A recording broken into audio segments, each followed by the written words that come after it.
Hi friends, নমস্কার বন্ধু।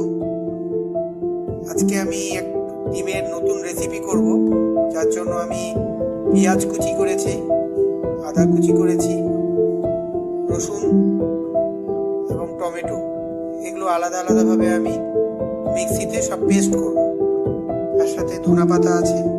এই ধনা পাতাটাই হচ্ছে একদম ফ্রেশ ধনা পাতা লাগবে। ধনা পাতাটা যত ফ্রেশ থাকবে তত এর গন্ধটাও বেশ ভালো আসবে।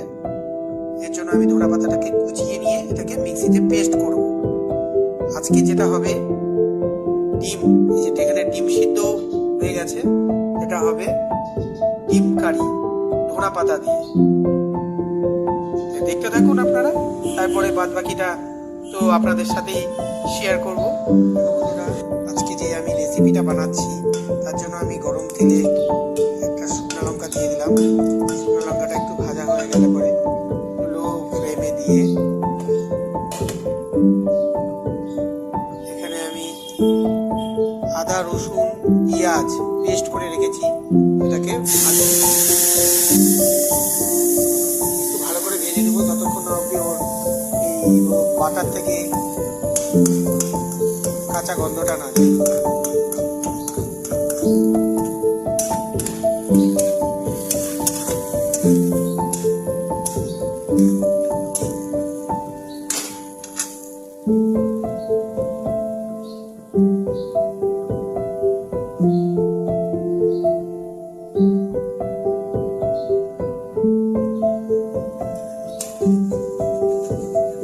একটু নাড়াচাড়া করতে থাকতে হবে।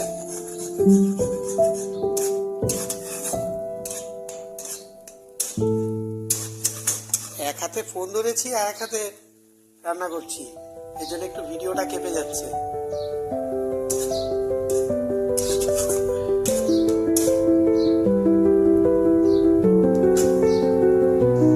পেঁয়াজ রসুন আদা বাটাটা মোটামুটি 2 থেকে 2.5 মিনিটের মতো একটু ভালো করে ভেজে নিতে হবে, তাহলে কাঁচা কাঁচা গন্ধটা চলে যাবে।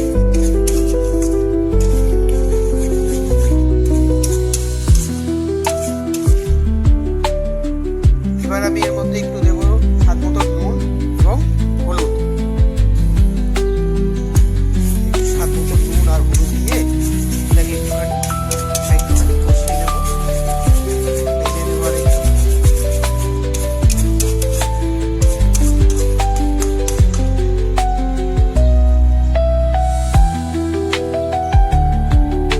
অনেকটাই ভাজা গন্ধটা চলে গেছে, কাঁচা কাঁচা গন্ধটা চলে গেছে।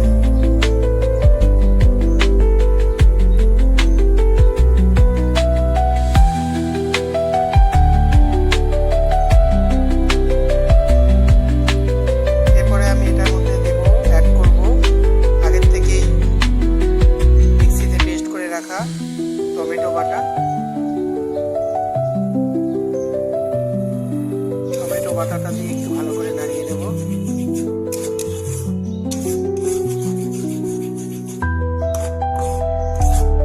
রান্নাটা হালকা লো ফ্লেমে করলে মশলাটা ধীরে ধীরে একটু রাখবে, ভালো হবে।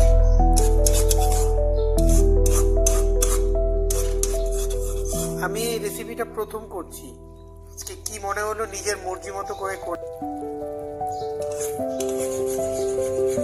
আপনারাও বাড়িতে করে দেখবেন, আশা করি ভালোই লাগবে।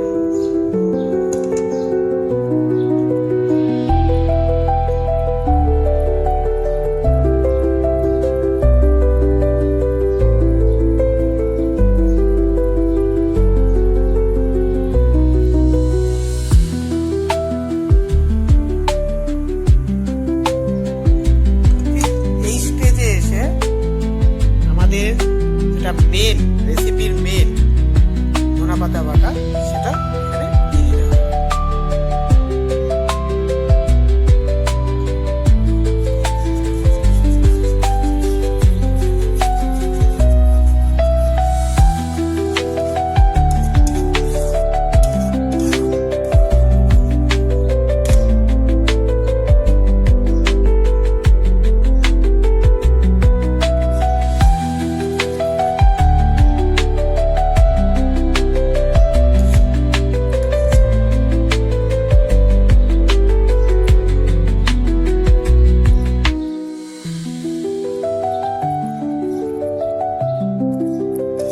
পাতা পরিমাণটা একটু বেশি দেওয়ার কারণ কি, এটা যাতে একটু গ্রিনি টাইপের হয় এবং এটা দিয়ে যেন একটা ধনা পাতা যেন গন্ধ আসে। ঠিক এই স্টেজে আমি যে ডিমগুলো ভেজে রেখেছিলাম আমরা সেই ডিম দিয়ে দিলাম।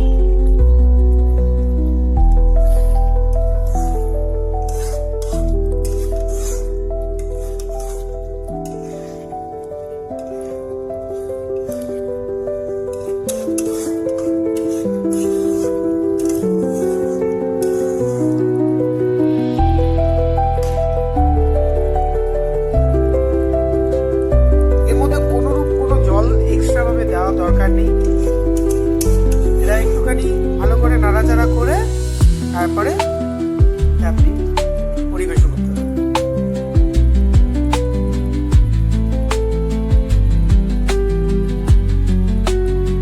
প্রায় হয়ে এসেছে, খুব সহজ রেসিপিটা, আপনারা চাইলে বাড়িতে একবার ট্রাই করে দেখতে পারেন, আশা করি ভালো লাগবে। হয়ে গেছে আমার